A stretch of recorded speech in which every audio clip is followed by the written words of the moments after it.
What's up everyone, Z-Dub here, and thank you for stopping by and checking out my review of Card Shark, released today for PC on Steam and the Nintendo Switch.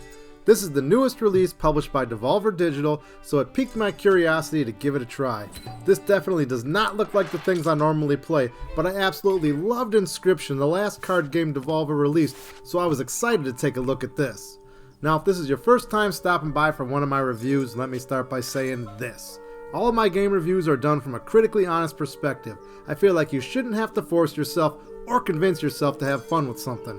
So if you're like me and you're looking for the best experiences out there, ones that are truly worthy of your time and money, you come to the right place. So if you haven't subscribed already, make sure you do, so you don't miss out on any future videos, and hit that button and bell, and you'll be up to date with all my content. Now let's get into this. Can a card game based in 18th century France be interesting and exciting?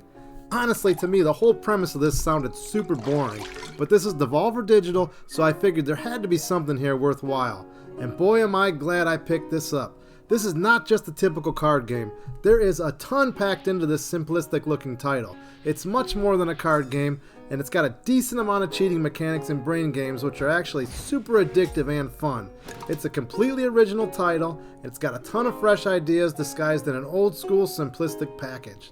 And when I first fired this up, I was drawn in by the title screen and the music from the period, but I still wasn't sure if this was going to be for me or not.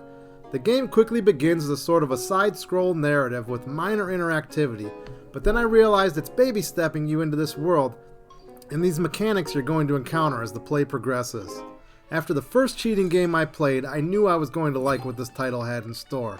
Little did I know there were several types of games here, and that compounded with an actual intriguing story, I was totally drawn in.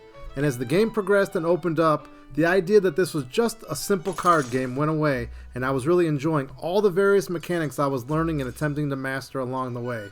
Each game has its own hook, from hitting quick time event buttons on the right contextual time like in the 3-card Monte game, to properly trying to stack and shuffle a deck, to even trying to pour a drink without overflowing it while peeking and remembering a card on the other side of the screen.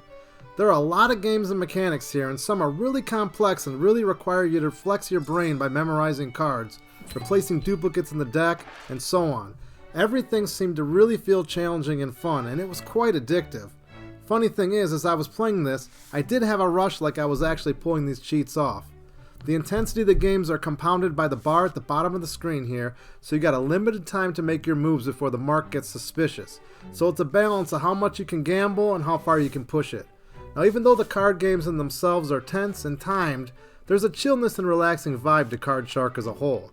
This is something you can grab a controller, kick back on a couch, and just chill and play. Now, much of this is attributed to the chill background music and pacing of the story and the art style.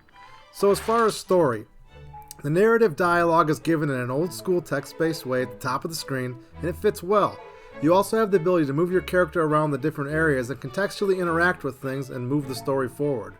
There's a map with objectives and different people and locations where you can do challenges and compete to move on, and each location has a different variation of a cheating game, each having its own complexity and game system.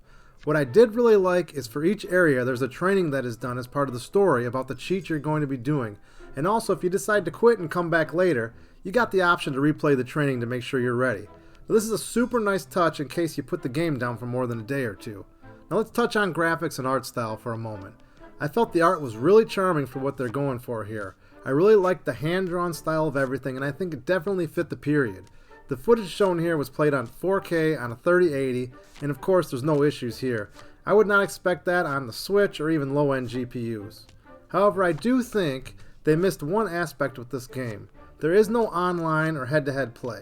To me that seems like this was a missed opportunity, so you could try and cheat faster than another player or out-cheat somebody. To me that's a missed opportunity. Maybe that's something Devolver will do in the future, but I think it could have really added a lot to the replay here.